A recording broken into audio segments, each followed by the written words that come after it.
Welcome to Magic Arcanum. I'm Ryan Gomez. Behind the scenes is Nicole Burdick, and we're so glad you're here because it's story time. Can we save Ashiok? That is the question today, because I noticed that this mythic rare planeswalker is incredibly cheap right now, which makes me wonder if we can build a budget deck around it. And even if we don't end up with a Pro Tour winning list, exercises like this are still good for developing our deck building skills and practicing our card evaluations. So let's see what we can do. We'll start right here with Ashiok Wicked Manipulator from Wilds of Eldraine.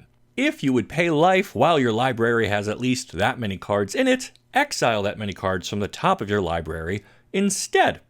All right, so we've got a static ability to work with, but I am more interested in the two possible win conditions available here. The first comes from the -2 ability, which says, create 2 1/1 black nightmare creature tokens with, at the beginning of combat on your turn, if a card was put into exile this turn, put a 1/1 counter on this creature. So Ashiok can make a pair of token creatures, which will grow bigger and bigger if we can keep exiling cards.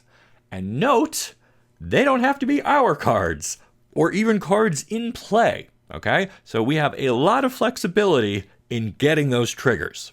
Ashiok's ultimate at -7 says, target player exiles the top X cards of their library, where X is the total mana value of cards you own in exile.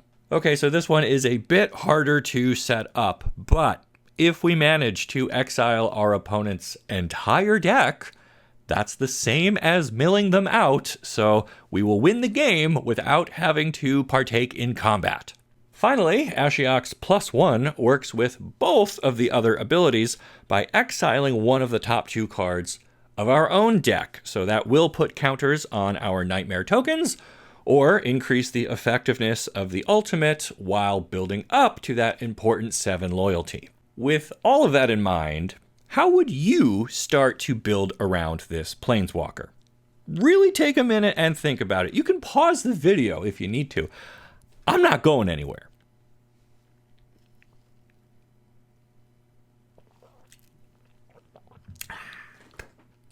Okay, ready? I think I like building around the tokens, but I will keep the ultimate in mind as a backup win condition.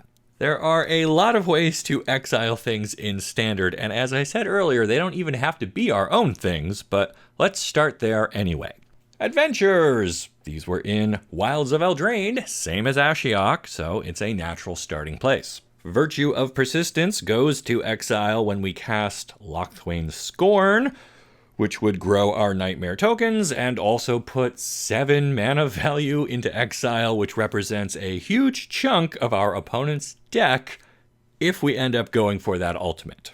Then we have Plotting from Outlaws of Thunder Junction, which is also a reliable way to exile our own stuff for value. Black doesn't have a ton of great cards with plot, but even something like Black Snag Buzzard here would, again, grow our tokens, and toss some extra mana value into exile if we are ready to fire off Ashiok's ultimate.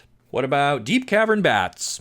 These are a standard all-star and will put something into exile, which can grow our tokens, and also take away our opponent's interaction, which could be very helpful in protecting our planeswalker. I also don't want to lose sight of Ashiok's static ability, which, remember, lets us exile cards from our own library anytime we would pay life. Bitter Triumph from Lost Caverns of Ixalan becomes a very powerful removal spell for us while we control Ashiok, because we can kill just about anything for 2 mana, while also building up to a more threatening ultimate and growing our tokens. And finally, I want to point out our tokens grow with +1/+1 counters, and Ashiok, of course, has loyalty counters, so some proliferate cards might be worth looking at. Drown in Ichor can kill a lot of stuff, so long as we are mindful that it is a sorcery, right? If we can stomach that, it will grow our tokens and help us get Ashiok's ultimate online just a little faster. Now, I am not much of a combo player, so I am avoiding those deliberately, but I will point out 2 that are available to us if that's a path you want to go down. Staff of Completion works great with Ashiok because, again, we don't have to pay life for anything, so we can just rapidly proliferate while also fattening our own exile pile so that we can deliver a knockout blow to the opponent. And finally, Lord of the Forsaken says pay a life, add a mana. So if we have Ashiok in play, we just end up exiling our own cards until we have enough mana value banked up to one-shot the opponent. Yet, despite all of these awesome pieces that seem to work well with Ashiok, it remains a 26-cent card, which brings me back to the question, can we save this planeswalker from the bulk bin? Let me know what you think in the comments, and while you're down there, check out my link for TCG Home, the sponsor of this video. TCG Home is a free app for iOS, Android, and even your favorite web browser, and it tracks everything about your card collection. I'm talking pricing information, oracle text, and even custom tags that organize your cards in a way that makes sense to you. It's all totally free and will help you understand your favorite game in a whole new way. So check out my link for TCG Home today. Then make sure you like this video and subscribe to the channel so you don't miss the great stories you'll only find here on Magic Arcanum. We'll see ya! Oh man, we're not doing this again. You're supposed to figure out your own deck list. You can't just copy mine. Okay, you want just like a little bit of inspiration? I guess that's fair. Let me boot up Arena, and I will show you how I plan to save Ashiok from the bulk bin while in Standard. Here we go. All right, here is my Ashiok deck, which I am calling the Dark Forest because I'm actually using green to help us out with some exile and some other things. I don't want to spend too much time on the whole list here. I just want to call out some of the key cards and kind of show you how I workshop a deck while I'm, I don't know, theory crafting or exploring with new ideas. So you'll note a lot of stuff is at 3 copies rather than a full 4. I usually start with 3 copies of stuff just to kind of try out some ideas and get a sense of what's working. Then I might go up to 4 or down to 2 or kind of tinker and adjust from there. But our main cards are, of course, Ashiok, so they get 4 copies. And then we've got some Virtues of Persistence, which I said in the earlier part of the video, really good. I mean, it's early interaction, gains us some life, buys us some time, helps us set up so we can play our Planeswalker. We've got 3 Bitter Triumph. Being able to play that with Ashiok out becomes one of the best removal spells possible.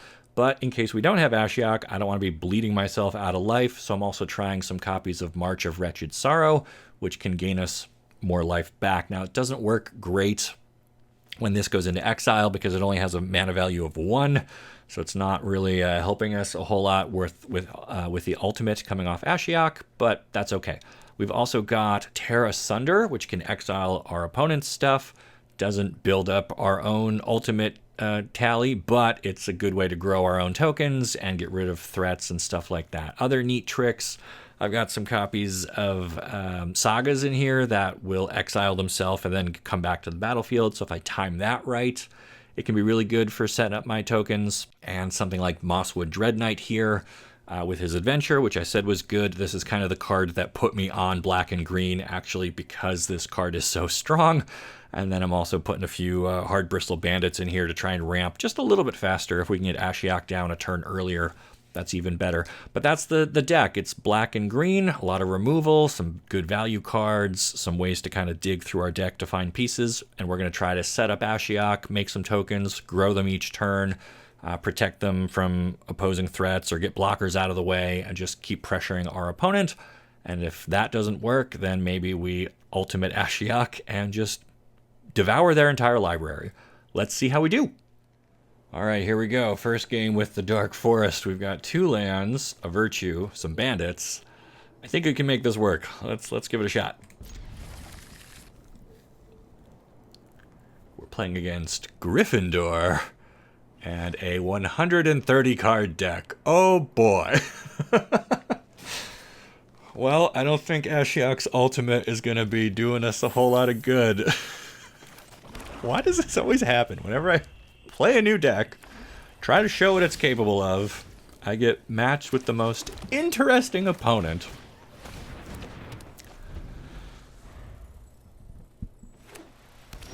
Alright, well, our opponent's got double planes.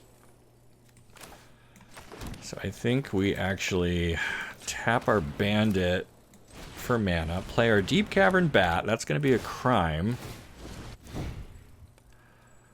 A Guardian, Angelic Intervention, Farewell, Overseer, or Restoration of Igandra. Which of these is the most annoying? They're all pretty tough. I guess Overseer? Because I don't want him to draw cards and, like, easily block my bat and whatnot. I don't really know. Although I guess we got Virtue, so... Do I attack with this bandit? Sure. And I think I'm going to even use my Pillage the Bog to go find another land. Or maybe just Ashiok, if that's a choice. It is not. Okay, so I think we just take the extra land here so we can keep developing our mana. Alright, opponent plays their third planes, and they're going with Restoration. Okay. So that's fine. That's just going to get them a land for now. We'll play our land. I guess we can play another bandit, although I'm getting a little nervous about that Farewell.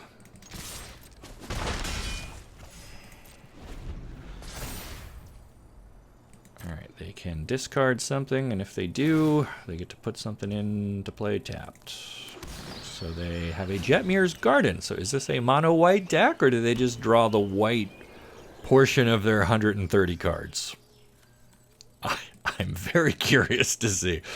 Alright, but they're up to 5, so that Farewell is starting to look alive, which is not great. A couple Bitter Triumphs and a Virtue don't really help us. And unfortunately, Farewell even exiles, so my single Unnatural Restoration isn't going to do us a lot of good here either.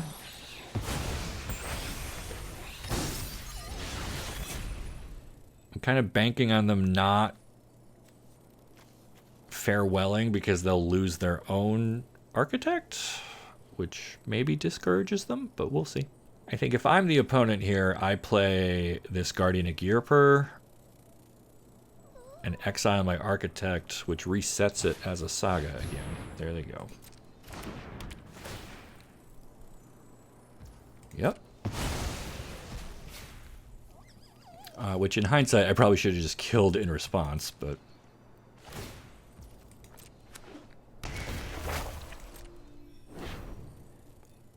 Forgot I was holding 2 Bitter Triumphs.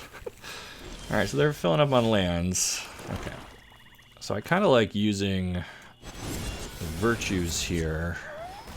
Kill that.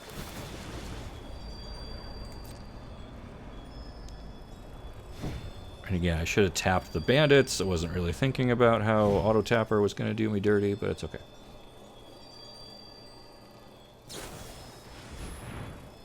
Opponent tries to protect with Angelic Intervention. That is... I guess we still want to take this thing down, right?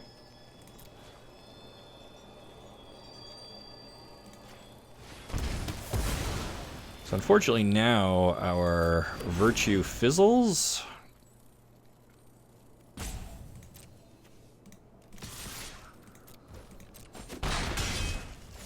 But I'm going to bring it back to our hand with this Unnatural Restoration, which is really in here for proliferate.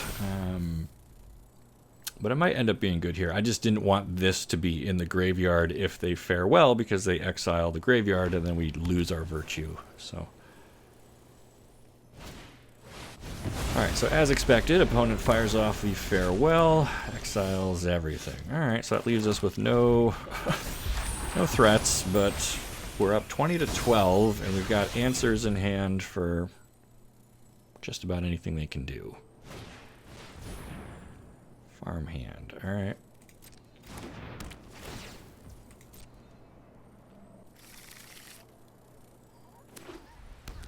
Okay, so it seems to be like a mono-white deck that is a billion cards with also just a 3-color cycling land thrown in for giggles. I do not know.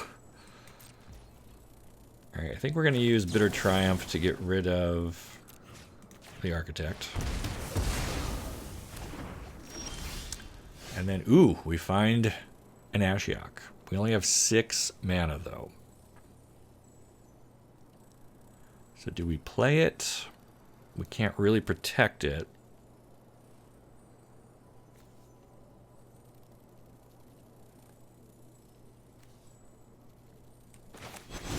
Yeah, I think I'd rather just get rid of this Overseer.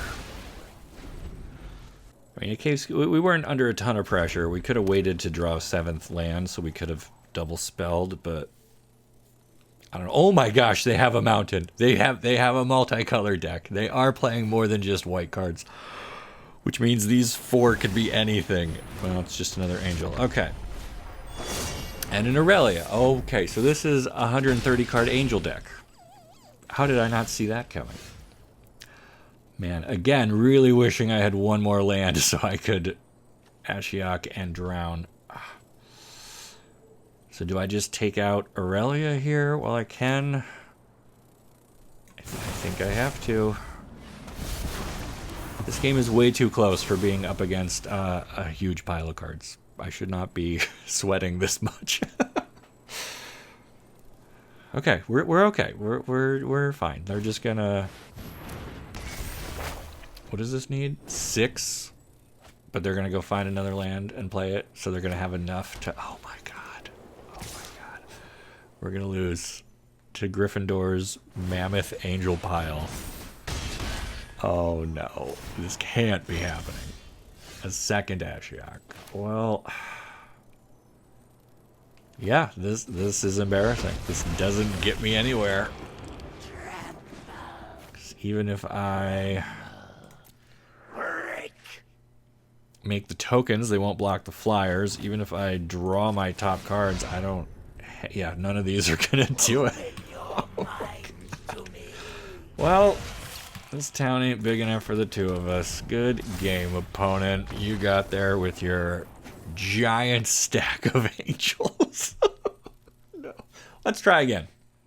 Okay, Ashiok, you know, I'm trying to help you get out of that discount binder at your favorite local game store, but we're going to need to do a little better. So we've got both of our colors. We got the Dread Knights, which are great. Lots of early interaction. This hand looks better. Our opponent is playing a perfectly normal-sized deck, so maybe that means something. I don't know. We'll see. Alright, opponent on Rakdos colors, red and black. Doing maybe a little outlaw aggro type situation here. So do we get rid of this right away? Do we just develop our own board? Or do we try and snag something out of their hand? I think I like going with the bat here. We can nab Tiny Bones, Vadmir, or Magda. Man, they've got a nice curve coming out here. I think we take Vadmir. Because otherwise, when they play him, it triggers Vile Smasher, which immediately puts counters on it, and it just starts snowballing. So we'll get rid of that now. Alright. So Magda, curiously, is not an outlaw, so it doesn't work with Vile Smasher, but then playing Tiny Bones is an outlaw, so then they get double triggers. Ooh. They get a treasure and that. Okay. So we're fine. We're fine. Not a problem. We're going to use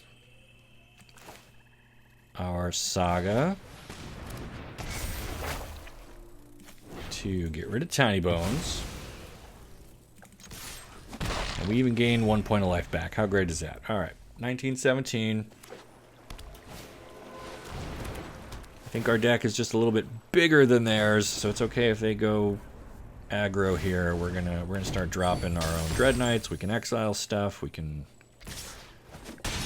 Proliferate's a nice trick with the Saga as well, because it gets that to flip. Alright, so we don't have anything we can kill with a -1, so I think I'm going to give my bat a buff. I will take away Who do I want to get rid of? Vile Smasher? Kaervek, I think.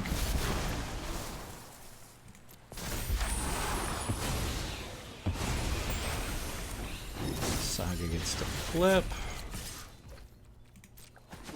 We get in for 3, gain 3, and I will play a Dread Knight, which can trade off with either of their creatures. Feels pretty good. Alright, we finally take down our bat. It's alright, he bought us some crucial time.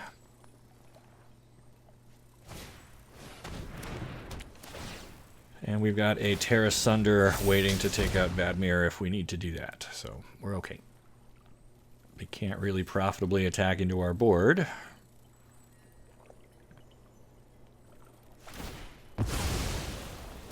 They can just make a dragon, though. Alright.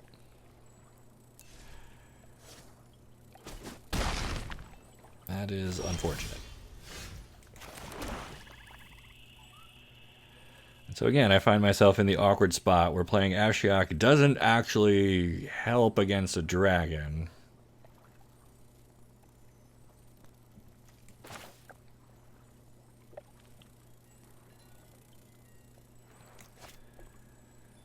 So what do we do here? And we only have 1 green, so I can't play another Dread Knight and kick Terra Sunder. Do I just get rid of this dragon? I guess I have to, right? Man, that's annoying.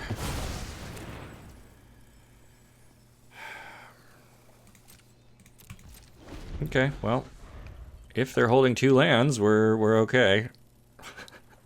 I don't think we're that lucky, though. Oh, they have 1. Okay, all right. Never say never. It's not like they're just firing off removal. Okay, they passed. That is huge for us. All right. So now we do get to play Ashiok.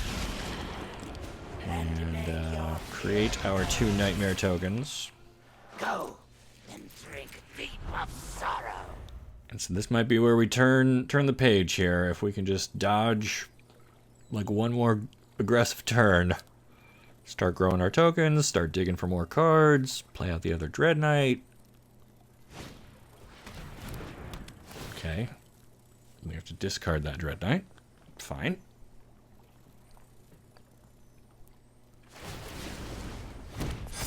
Does grow Vadmir again, but unavoidable. Okay. So first, we will look at our top 2 cards. Ooh. We get to exile 1 and put the other in our hand. I think we want Virtue in our hand. So, goodbye, Bat. Virtue gives -3/-3. So I could pair up both of these and take down Vadmir, actually? That seems pretty good.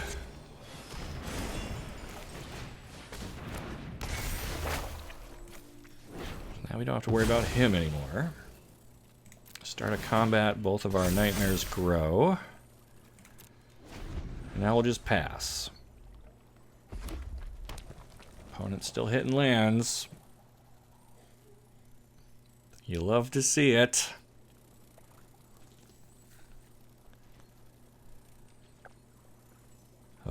Okay, they pass back. Alright, we find a hard bristle bandit. Not super great.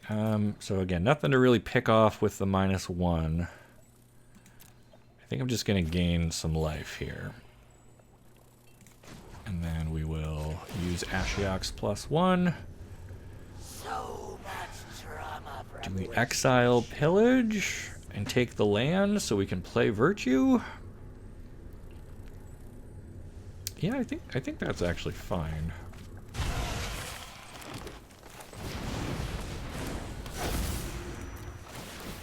Nightmares grow again. Still not quite out of range of trading here, so we're going to let those continue to marinate. And our opponent has seen enough.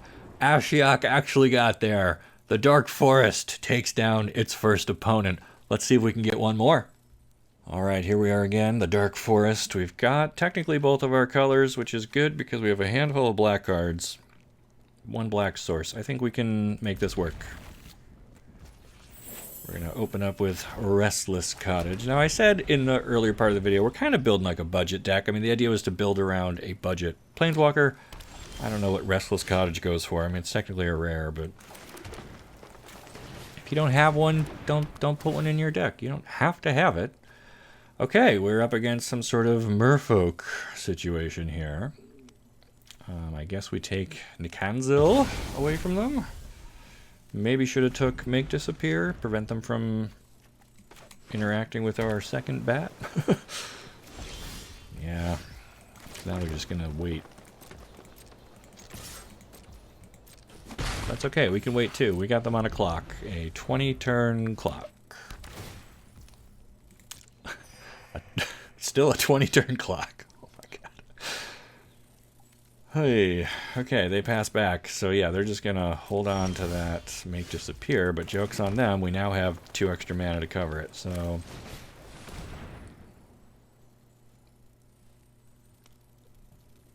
Do you want to burn your counterspell here? You do! I will totally use my extra green that I wasn't going to use for anything.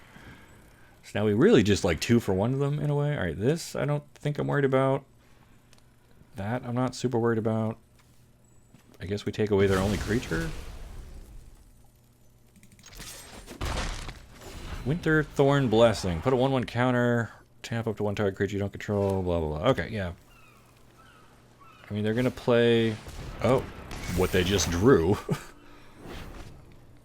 Yeah, more forests. You do that.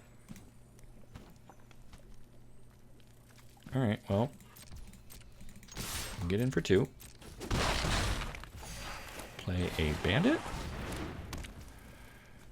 And keep up a whole bunch of removal here. They can play this 4/4. We got multiple ways to kill that. At the beginning of combat on your turn, this thing explores. Then you can have it become a copy of something else. Well, we don't want them to get to the beginning of combat. So I will pay 3 life because these bats have been feasting. Okay. More removal.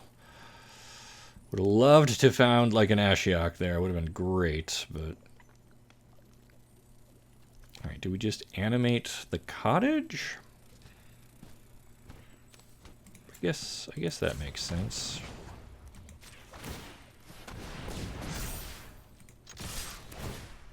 And we will take away our opponent's Echo. It's a little bit of a non-bow, right? The cottage exiling stuff when you've got Virtue of Persistence and you want to be taking creatures out of the graveyard, but we are still a while away from that happening. So I might as well like make food and do other stuff in the meantime. Alright, put a 1/1 counter up to 1 target creature. Tap up to 1 target creature you don't control. That creature doesn't untap. Well, that's fine. They're just going to tap down all of our stuff and go all in on this Branch of Beseiju. But I think we pay 3 life and kill this. Unless this is like a Spell Pierce. Nope. Alright, cool. And we even get to untap. Evil laughter from the Dark Forest once again. So that's 2 out of 3. I mean, we only lost to that fat stack of angels. Let's go for 1 more, because I feel like this is a 3-win kind of a deck. What do you think? Yeah, let's try it out. Alright, once more into the Dark Forest. We've got our Dread Knight, we got our Bat, we got some tricks. I think we're ready. Opponent opens with a Lord of the Rings Swamp.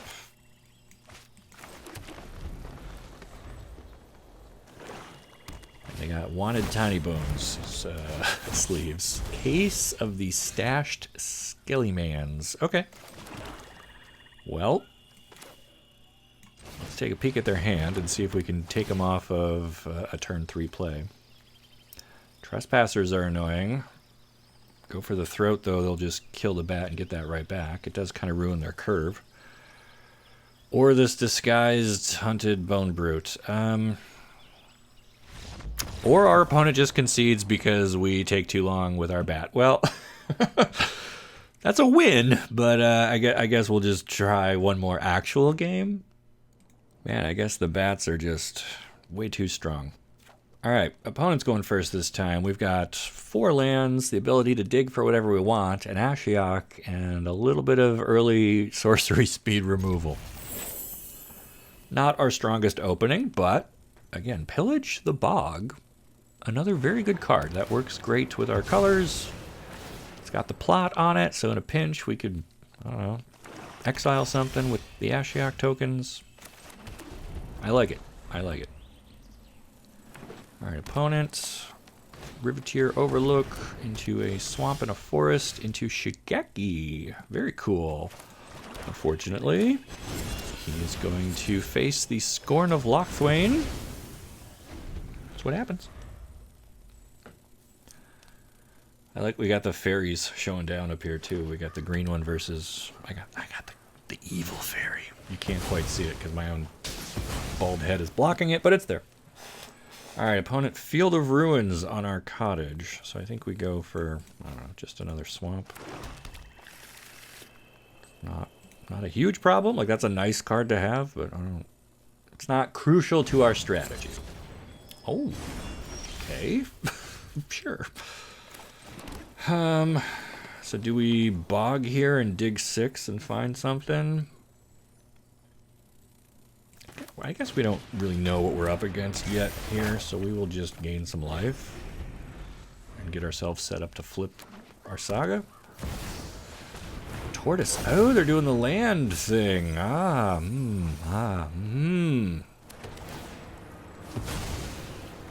whenever this enters the battlefield or attacks, mill 3, then return a land from your graveyard to the battlefield tapped. Welp.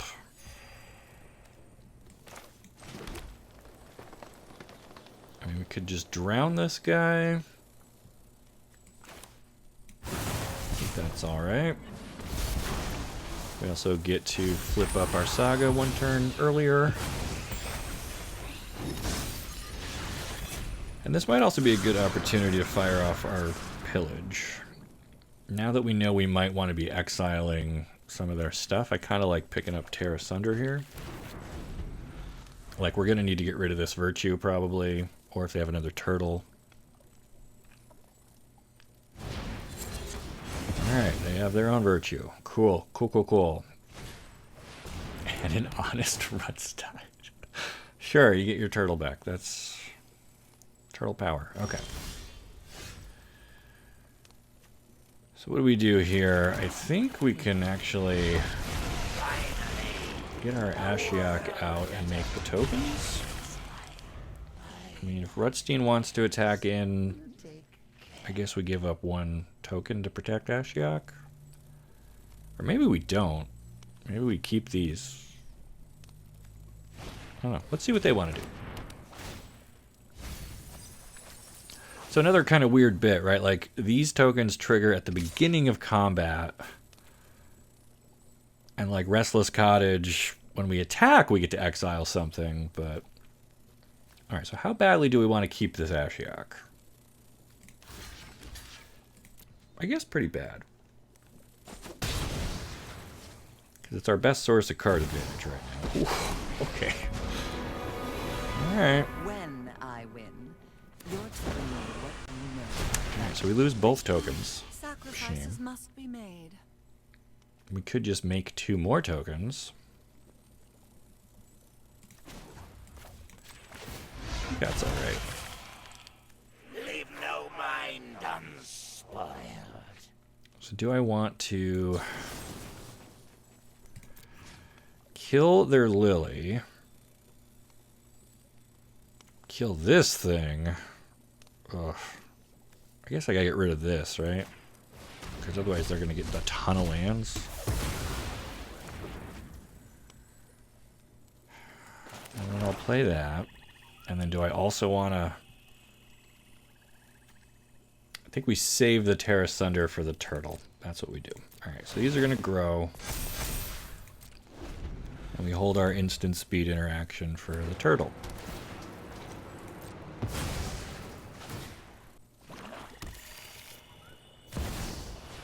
Yep. So we'll kick that. And so really, Lily can just +1 and we discard a land, which I'm not too worried about. And I doubt they're going to want to attack with Rutstein now because he'll trade off with one of these tokens. But maybe. They only got 2 cards left. They're willing to give up 1. Drop it. It's another turtle. Wow, I thought they would have kept that for sure. Very interesting. Alright, so first, we'll go digging.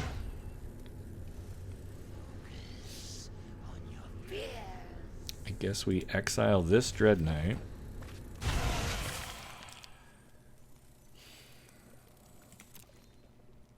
So we can use Restoration to proliferate. But what permanent do we get back? Our Saga? A land?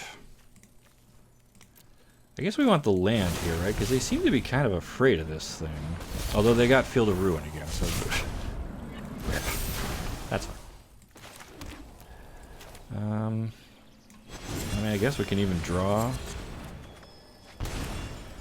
and play this guy.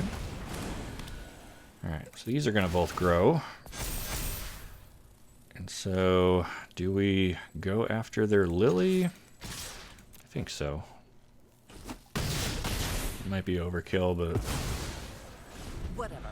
Luck favors the foolish, after all. Alright, so they have 7. They could play either of their virtues, which is a little scary. But instead, it is Squirming Emergence to return a Conduit of Worlds. What are we playing against? This isn't like the Teamer, yeah, it's usually the Teamer World Soul Rage, right? Or at least Rule. So they're not doing anything with that. So I think first we uptick Ashiok. So much trauma from which to choose. Oof, I guess we exile the bat because they don't have anything in hand. Do we play our own virtue here and start stealing some of their stuff? So they have a Glissa. I guess we gotta get rid of that, right? Pay 3, kill you.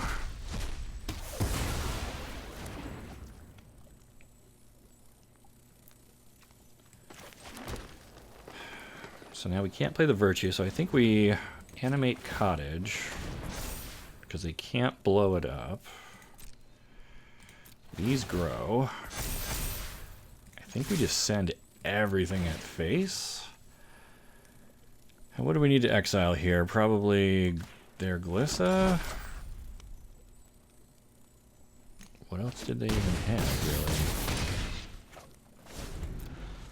really? Alright, they're down to 10.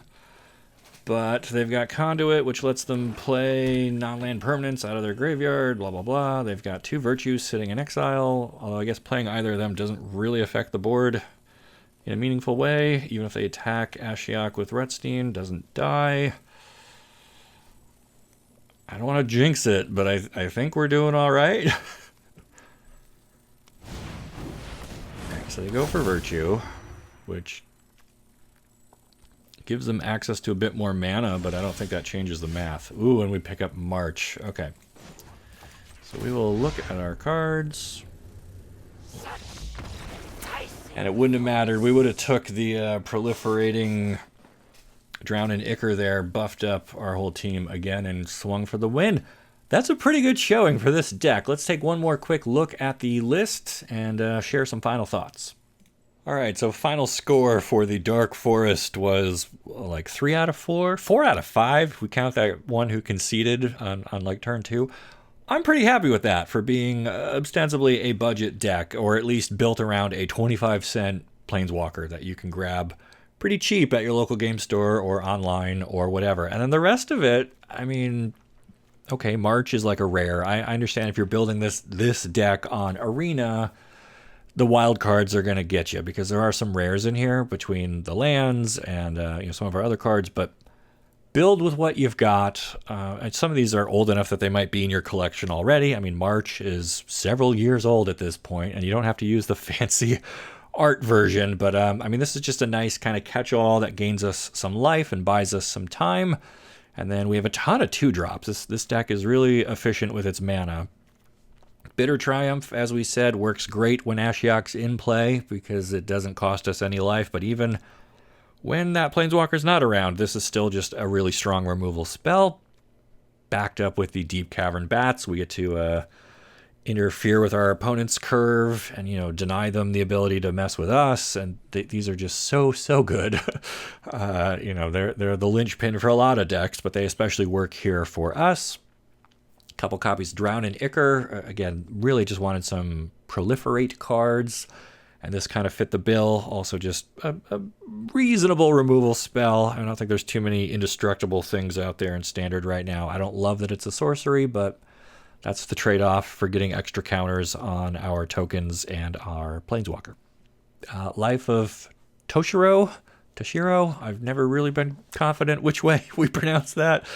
But this is just a nice Swiss Army knife of options here. Every one of those is relevant at some point, and then it flips into a decent-sized 2/3 body that we can, again, tap for a black, and we don't have to pay the life with Ashiok, so this just becomes a straight-up mana dork if we're casting instants or sorceries, and we've got plenty of those to pick from. So this one never came up. We didn't even draw it. But I have a single copy of Tavern Swindler in here, which I think is hilarious. Because again, with Ashiok, we don't pay the life. We just tap this, flip a coin, and we might go up 6. Which I thought was really funny. I didn't want to overcommit or have too many copies of this. But like at worst, it's a bear, right? It's a 2/2 for 2. And then when we drop Ashiok, we might start gaining 6 a turn. And I just think that that's really funny. I don't know. Hard Bristle Bandit. I mean, we got a little bit of ramp in here. And plenty of ways to commit crimes, so this can make us, up to 5 mana on like turn 3, which is pretty decent. The Mosswood Dread Knights probably would go up to 4 of these. I just put 3 in for now, but again, we get to draw cards, we get to exile these, we get to grow our tokens, we get to just play a nice sticky 3/2 trampling threat. It does a lot, and it is one of the 2 reasons I went with black-green here for my Ashiok build. The other being Terra Sunder. I mean, this is, again, a very flexible removal spell. We can hit artifacts or enchantments, Simulacrum Synthesizers or War Leader's Fury Call. What's the black or the red and white enchantment that's everywhere right now too? War Leader's Fury, I think. So lots of things out there that you want to just pick off cleanly for 2, and it exiles. So if we do it in our pre-combat main phase, this could also grow our tokens in a pinch, and it gets rid of a whole bunch of other stuff if we're willing to kick it, so very cool. A single copy of Unnatural Restoration, again, just to squeeze in another proliferate card, but this can get back a Ashiok out of the graveyard. It can get back a Dread Knight that we were unable to cast for some reason on time, and we get to restart its whole cycle of life and death with the adventure part. I don't know, it just seems like a nice thing to have. You don't want too many of these because early on they don't really do anything. You need stuff in your graveyard, so they're good late, and so I think just 1 is fine. Pillage the Bog, though, works at all points in the game, right? Early on, it can help you fix your lands or find your threats or do whatever you need, and you can plot it if we need a way to trigger exile to grow our tokens, or to go digging late game to find our bombs, stuff like Ashiok or Virtues of Persistence. These are probably the most expensive single cards in the game. If you don't have any copies of this, you don't need it. It works great with what we're trying to do, but you don't need it. So I think you could make this deck even cheaper if you ditched the Virtues. Having said that, I would go up to 4 copies if you could afford it. I mean, I can. I've got wild cards to spare, but you do you. And then for Ashiok, the whole reason that we're here, right? Getting out of paying life, I mean, that makes a bunch of these cards even better. Making tokens that grow steadily, sure. Being able to pick out of our top 2 cards each turn, okay. We never got to fire off our ultimate, but like the threat of that was growing. It wouldn't have worked against that Angel player, but against everyone else, I mean, that was a real thing to consider. And then the mana is just mostly basics. I tossed in a Takenuma and a Boseiju because I can, and they're available, but you don't need those. And Restless Cottage is there because... just because. I mean, I thought like the exile ability would be useful, but I kind of did not do the math there because it triggers when this attacks, and the tokens only grow at the beginning of combat, so they don't really quite work the way you want them to. But being able to eat stuff out of graveyards is still surprisingly relevant. So you can build this however you want. And the key cards, I mean, again, if you got Ashioks, and then probably the Dread Knights, the Terra Sunders, Deep Cavern Bats, Bitter Triumph, I would start at least there. And then the rest you can kind of build around however you like. So take it for a spin. Come back and leave me a comment down below with your thoughts on the Dark Forest, and if we can answer the question with saving Ashiok from the bargain bin. And then, of course, fire up my link for TCG Home. Check that out, because I use it every day to organize my collection and my thoughts and just kind of see what my cards are doing. It's a really cool app, and it's totally free, so check that one out. And then make sure you like the video and subscribe to the channel so you don't miss the great stories you'll only find here on Magic Arcanum. We'll see ya.